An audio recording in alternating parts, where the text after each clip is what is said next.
Hi, this is Daryl Myatt coming to you from Keller, Texas. It is Wednesday, May 13th, 2009. I'd like to talk to you today about the Pope and his visit to Israel. Now, the Pope landed in Israel on Monday, and I kind of wonder what his real agenda is. First of all, they currently have this negotiation process they've been doing for the last 10 years between Israel and the Vatican. The Vatican is claiming that there are 7 to 10 holy sites that the Vatican claims is their property, even though they are on sovereign Israeli soil.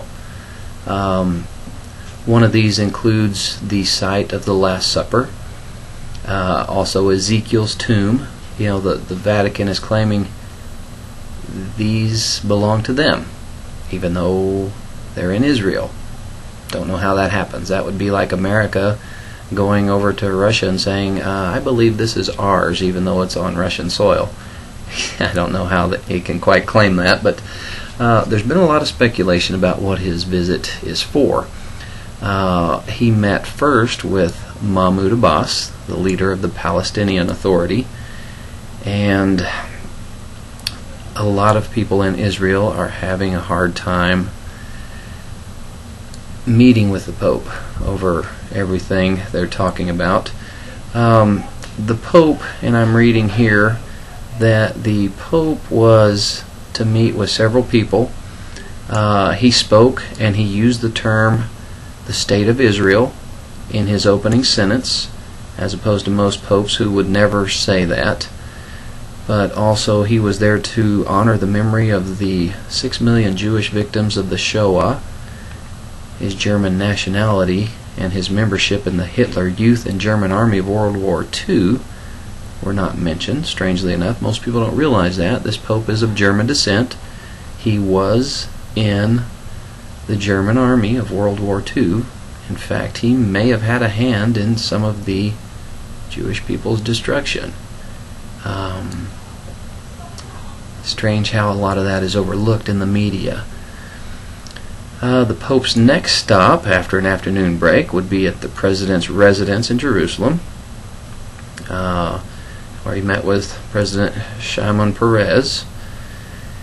And basically they are trying to talk about this two-state solution. The Pope is seriously pushing this two-state solution. They want Palestinians to have a state within the borders of Israel, mostly in Gaza, Judea, and Samaria. And the PA wants Jerusalem, including the Temple Mount. I don't know how that is going to work out. We do know from the Bible that the Temple Mount will be a shared arrangement. We can find that in Revelation. I don't have that at my fingertips immediately, but I know it talks about the part where it says to measure the outer court, and to don't worry about that because that's where the Gentiles will be. And so we know that the Temple Mount will be in a shared arrangement, and that's what we're seeing happening as we speak. Now, next week, I can't wait to see what happens when Prime Minister of Israel, Benjamin Netanyahu, comes to meet with President Barack Obama.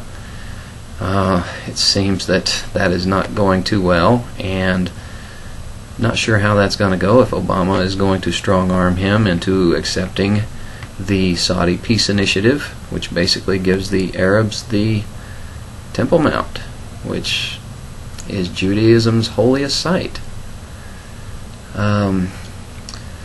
Pope Benedict XVI on Wednesday has fulfilled the bleak expectations of most Israelis when he turned a visit to Bethlehem into a rallying cry for the creation of a Palestinian Arab state. He was standing beside Palestinian leader Mahmoud Abbas when he said, "In their quest for a sovereign Palestinian homeland in the land of your forefathers, secure and at peace with its neighbors within internationally recognized borders." Internationally recognized borders.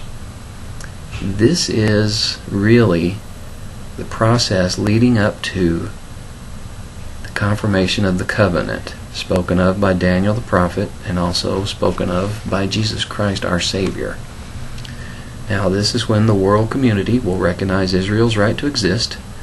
They will recognize the borders of Israel, and they will recognize the status of the Temple Mount. These three items are what are contained within the confirmation of the covenant. This is what they're working on right now. Okay? Once that has been agreed upon by the international community, we will know right then and there that we have 7 years until the return of our Christ. This is one of the only prophecies that has a time date stamped on it. You can read about this in Daniel and also in Revelation, also in Matthew when Jesus speaks about it. But once they have reached this agreement, the confirmation of the covenant, we'll have 7 years till Jesus returns. That's great. That is great. Of course, the last 3.5 years of that 7-year period will be the tribulation. And that will be the most brutal time in the earth's history ever. So we're watching this come together. We're watching this being pieced together right now. And just reading some of the other things that the Pope has in store for his visit. Israel was unhappy with the Pope's speech at the Holocaust Memorial. It was hoped that he would use this visit to apologize for the Vatican's silence during the Holocaust, and perhaps even for his own personal participation in Adolf Hitler's Nazi movement.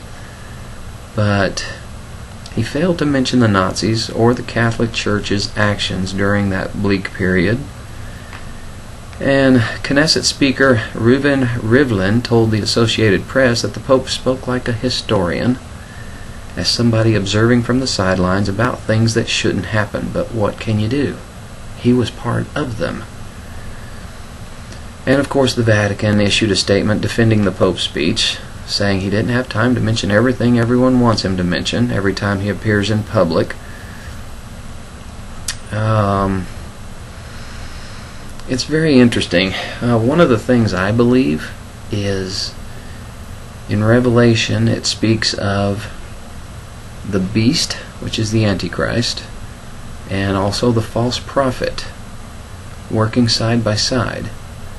Now, I'm going to go out on a limb here, and I have to say this. I believe the false prophet spoken of in Revelation will end up being the Pope. Not this Pope, but the very next one. And, we're going to go toward a one-world government and a one-world religion, and it wouldn't surprise me one bit if the one-world religion was Catholicism, because of the Pope and his great influence over world leaders and over other countries. His influence is broad-reaching, and just from the studies I've done on the Bible and on prophecies of the Bible, it leads me to think that the false prophet will be the Pope. Okay, now don't get me wrong. I'm not beating around the bush here. I'm not politically correct because I'm not a politician. So I speak my mind. I still live in a country that currently has freedom of speech, although I don't know how much longer that will last because I see our freedoms diminishing more and more daily. So, it is what it is. But that's what I believe. And when we see these things start happening, you'll know. Now, I pray that everyone that can hear me knows Jesus Christ as their Savior before His return, because He's coming back. And I want you to think about this today, because watch what's happening and watch the actions of these world leaders and the Pope. Now, tomorrow I'd like to talk to you about America in the Bible.